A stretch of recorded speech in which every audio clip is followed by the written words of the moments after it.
Hello, all greetings. This is Gilles Monsieur. I wanted to come and say hello, wish you a good day, and come to this channel. It's a free channel where I choose to discuss some spiritual aspect of the ascension path.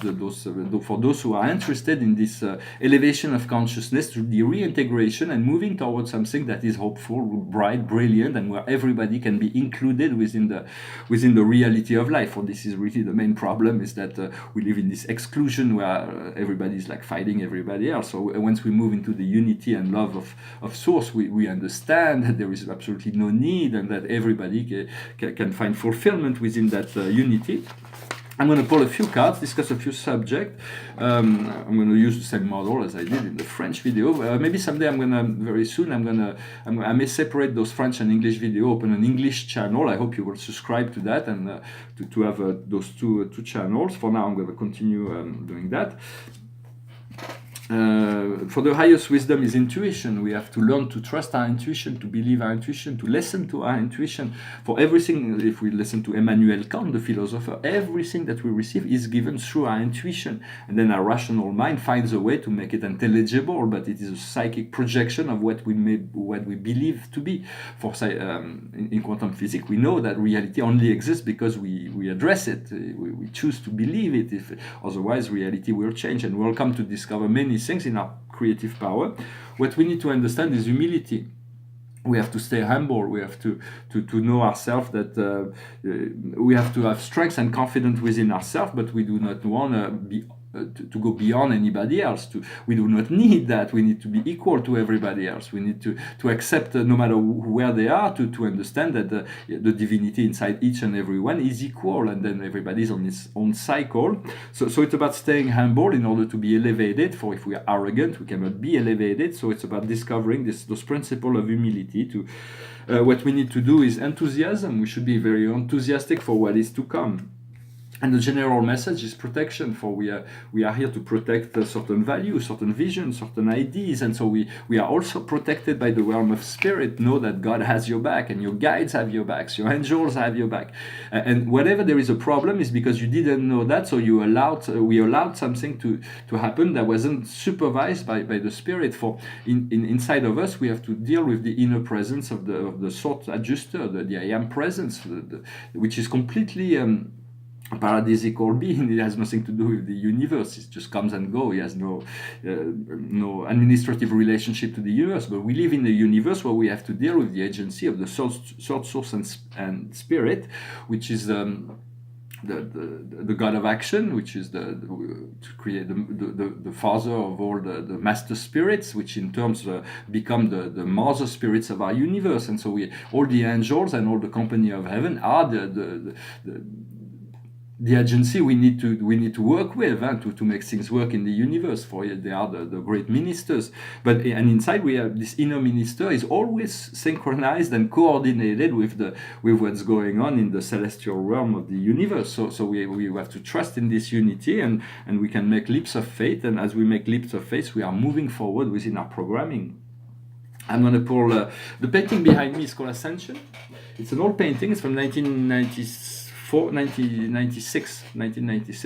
I was living in Denver, Colorado at the time, and it represents here. It represents the 619 planet of our solar system, of our celestial system. And here is Jerusalem, the first celestial realm. For those worlds are paradisical in nature. They are eternal. They were created before the organization of material life, in order to administrate this vast universe. And so, as we grow into higher spheres, it becomes more and more extraordinary, even more brilliant, all the way up to paradise, which is utterly beyond my ability to explain, and it's far greater than the whole universe. But so, in essence, we are moving as we graduate from Jerusalem, the first celestial organization. For there are many planets. There's a central planet. They have 7 satellites. For instance, this one, which is 6 satellites, sub-satellites. So those are celestial worlds. We'll have to go through them eventually. Then we move to Urantia, the center of our constellation. We move to Jerusalem, the center of our local universe. We move to U Minor, the third. you major the fifth, and then you versa, the center of the super universe, and then we are sent to the central universe, in this eternal, in the eternal adventure of to eventually awaken on paradise as an eternal being. For if we were transported in paradise as we are now, we would be a time being on an eternal space. We wouldn't see anything, we wouldn't know anything. So we have to be spiritualized step by step to allow those psychic powers and those visions to get rid of all the animalistic aspect of ourselves. For this painting, it's pretty powerful painting. I like it. It represents a certain time period for me. I'm going to pull 4 cards with the Akash. The highest wisdom is Asia. I hope those will resonate with you. Of course, use whatever resonate. And sometimes, but most thing I would think, if there is always sense in the readings. Asia is the highest wisdom. Is finding here is the Buddha. It is the state of peace and joy and samadhi, and this eternal refuge that we can find within ourselves. That we all have that connected through the heart. My spirit guides have shown me paradise is inside the heart. It is where it is, and paradise has been revealed first that everything and every being come from paradise. They cannot come from anywhere else. And paradise is also at the center of all things. So that at the center of every atom, every particle of things, there is paradise, which is like so monumental. How can that be? I haven't received, but we have to trust the revelation until we can validate them when it comes from a source that we trust. What we need to understand is the galactic, to reconnect to our galactic nature, to our crystalline nature, to our eternal consciousness, and rejoin those galactic family, to call on them to assist us. They are great, they're all ascended, they're ascended masters, those beings that are supervising they have been asked to help us, to assist us. God has tell them for those galactics. There was a lot of question, well, what are their beliefs, but they do know God, that they do know themselves. So and they understand that there is only one, and that until all beings in this part of space will be free, they can enjoy that freedom, but they have to serve, and we all have to assist life in whichever way we are able to. What we need to do is finance, for liberating the program of finance. I am very grateful that my financial life is abundant, and that I'm enjoying prosperity. For this is really what we need to, even if we do not have it yet, to know that this is really the state of being, that we need to disconnect with any sorts of lack. Lack is really it's really what creates the problems. So as we connect to abundance, we call on, and it's good to find a way that to receive money from the universe, or to make money in a way that is ethical, because a lot of people couldn't care less about ethics as long as they make money. Or that's another subject. We'll have, for there is going to be some bombs that are going to come up. I'm not the one who's going to throw them. The bomb of light, bomb of truth that will come. But when they're going to come, they're going to shatter the reality of so many people. Those things are really heavy, really, but they've been going on a long time, and so people have been blind a long time. They're going to see that and say, how can I be so blind for so long?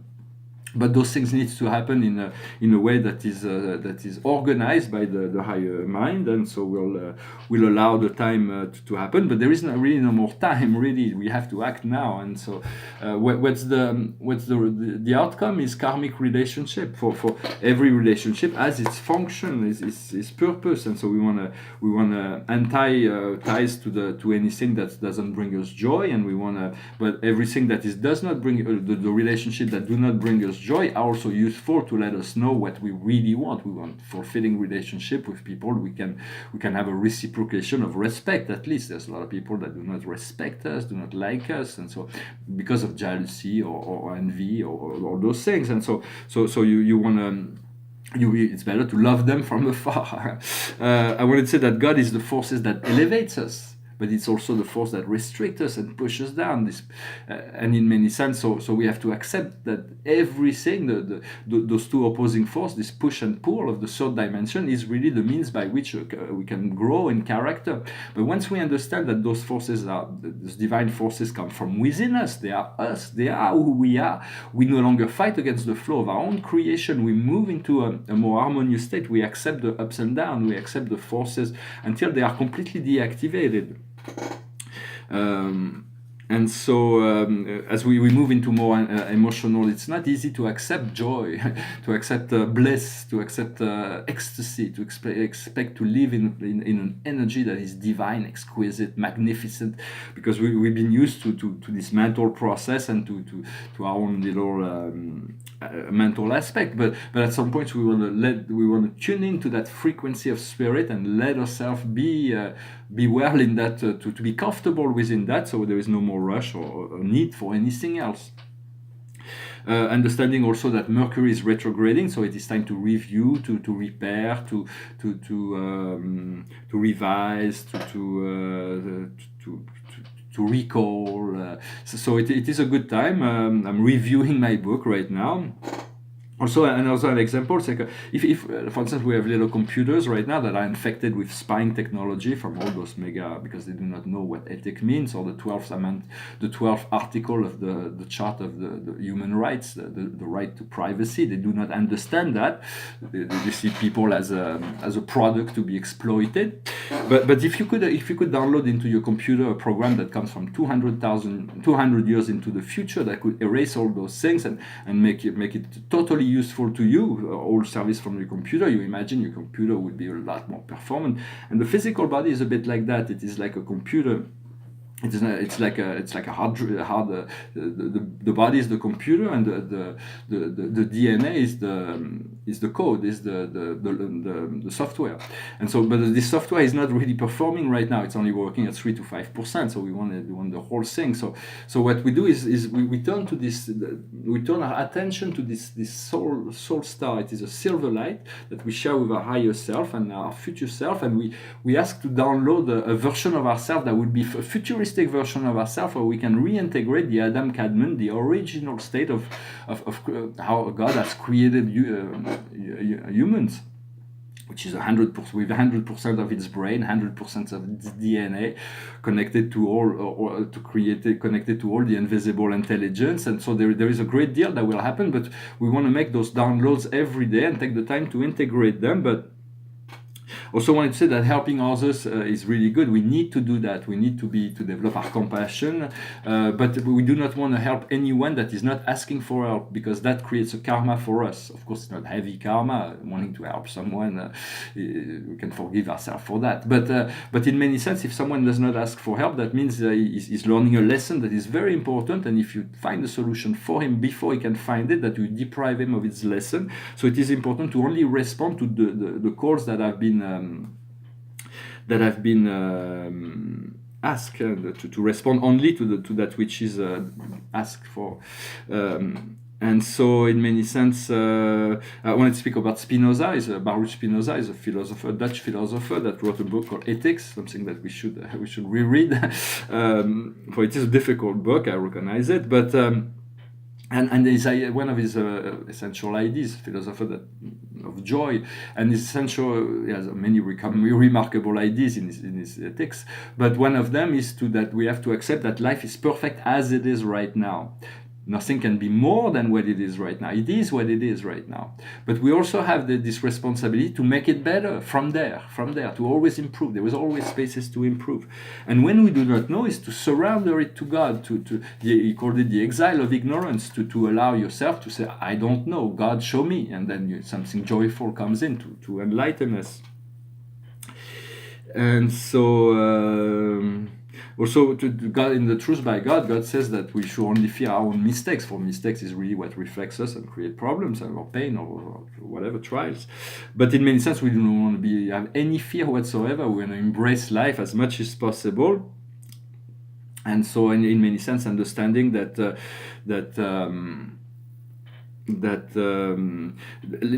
reality is not created in the past, it's not created in the future, it is created now. Every day our past and our future are changing because our relationship to it, our understanding of it changes.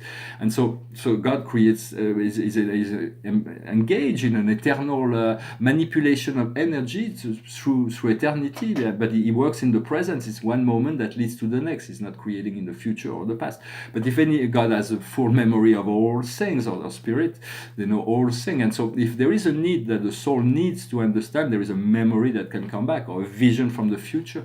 But the more we understand that, the more we can look back into our past, eternal past, the more we can look into that eternal destiny, the more we'll understand the reason of what the present is teaching us.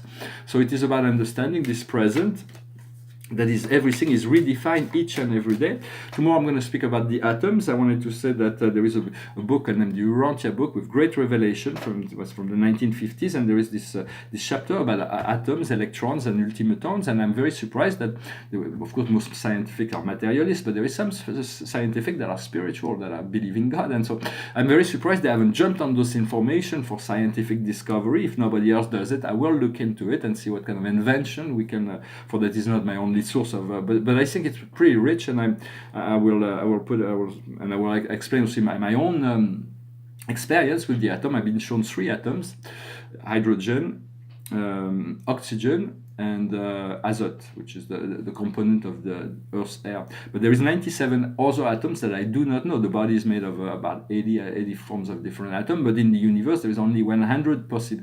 We can never put more than 100 electrons around the proton, for there is only one proton at the center of the. There is a mesotron. There is all kinds of magical particles that we do not know. We have no clue. But those things are divine creation. They should not be brutalized with those monstrosities of particle accelerator. Every time I hear about that, I said, please God, forgive them. They do not know what they do. Of course, it's completely insane to become such an enemy of the natural world by the brutalization of those divine energy. There is also a way. We'll never find the love of the quarks through that brutality and violence. Once again, there is an ethical problem in the research, scientific research. But this is not really what I want to say is that in relationship to the atoms, there is a great deal that will be discovered. For we had it is all this matter is there is a great deal of mystery, even they explain beyond the 27 atom there is the 28. There is a great deal of mystery. Even the spirit there is mystery even for them, because there is the presence of the unqualified absolute that comes into the play that makes it very, very difficult to predict. For every electron, every atom has its own personality, for they will behave in a certain way in general fashion, but sometimes there are some that have different behavior. So there is a great deal of mystery, and yet all those atoms and particles are created for a function to serve us in the soul evolution. It is a collective soul agreement that we have made. For even those material reality only exist as a temporal field of reality. They are not part of the eternal process. They're just a manifestation. And so that we create with right and left brain, we project this holographic matrix. And nothing exists outside of consciousness. For if life continues to exist when we sleep, is because God, the spirit, soul, keeps it in frequency, keeps it in motion, and then we don't know what's going on while we sleep. We have a double life in reality. We return to the soul, to God, to the spirits, and then we work things out up there, and then we come back every day. So make this connection with your higher self. It is a good way in the morning to receive information from your higher self, or ask before you go to sleep to be. In many sense, my divine presence. I've been working on that for a very long time, so it is I'm quite secure and safe in that knowledge.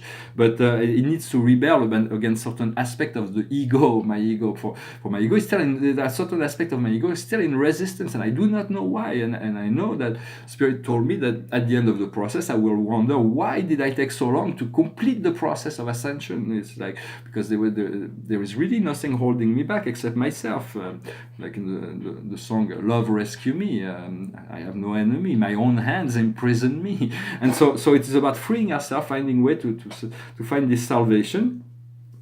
And so I'm going to pull four more cards from Rumi. The blessing of Zara is the highest wisdom. So it is about receiving this beautiful, beautiful energy, these blessings, to understand the wisdom lies there, to be in a receptive mode.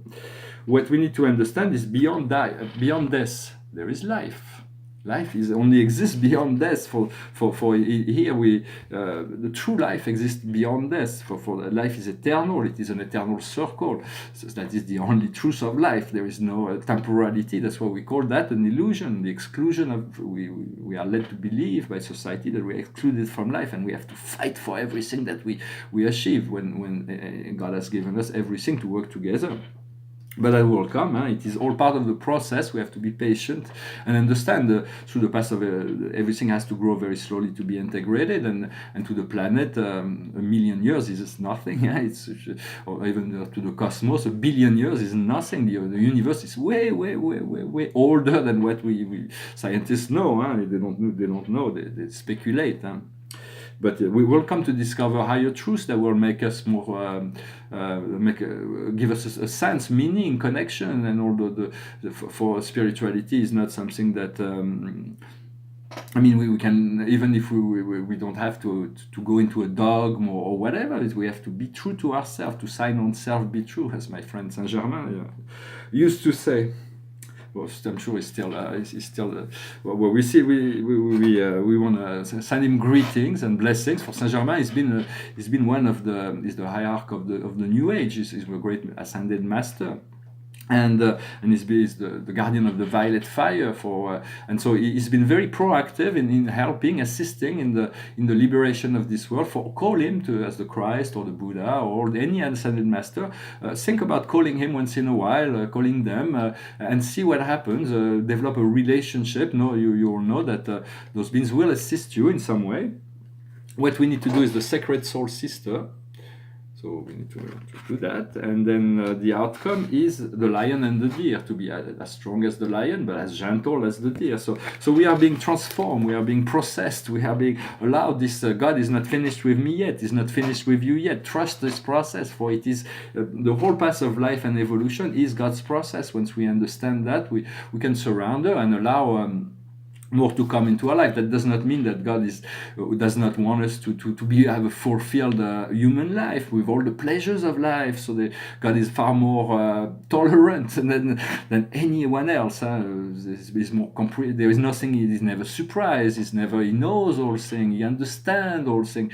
And yet he condemned the sins. Why? Because souls needs to grow and evolve. If he did not condemn, if he did not judge and condemn our mistakes, our errors, then there would be no path of evolution. And the path of evolution would stop. If the path of evolution would stop, the universe would disappear, and God wants the universe to continue to grow and evolve. Therefore, he has the responsibility to teach and educate all souls. So do not judge others, do not judge yourself, be kind to yourself, understand you are already elevated, trust that, be open to receive new codes and new light, and it will all everything will be transformed by next year. We are moving into this great powerful transformation time. I'm going to finish with a little song. Which one? Well, when I sing, it's about looking into music that raise our frequency. Music, it can be very dangerous to listen to music or to sing music that are very heavy with a lot of hatred, and those low down our frequency. It's a very powerful music. Certain music elevate us. So we want to use music and art to elevate our spirit, elevate our emotion, our frequency, and to be. So this is I'm going to use them to sing this one. It's called "Amazing Grace." Sing it along, of course. It's a well-known song and it feels good.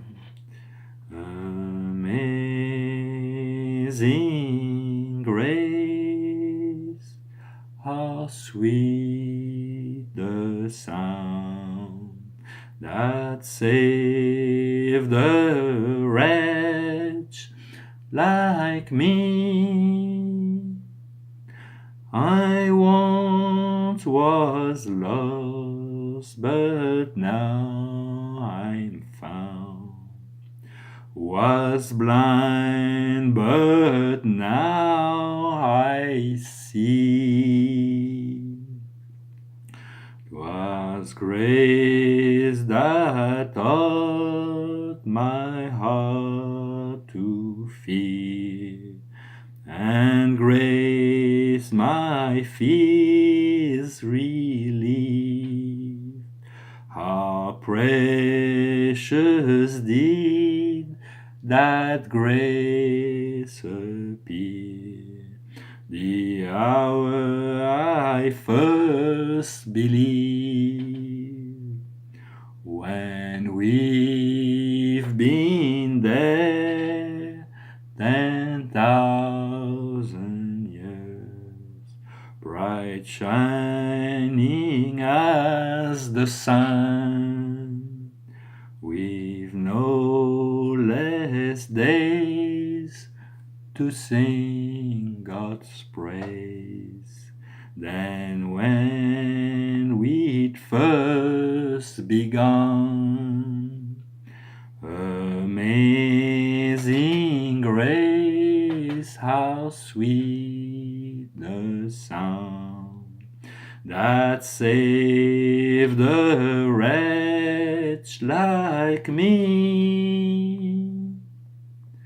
I once was lost, but now I'm found. Was blind, but now I see. Well, thank you very much. A bit long video. I hope you enjoyed it. I wanted to finish by wishing you a marvelous day. I hope miracles happen to you today. Like every day, there is a space for miracle to happen. We have to take the driver's seat of our life and to allow ourselves to move into something new. So it is all part of the process that is coming, something completely new. For we wanna be reborn into a new form of ourselves, more empowered, more loving, more each and every day. We have this opportunity. So work with the program and have a blessed day. Thank you very much. Namaskar.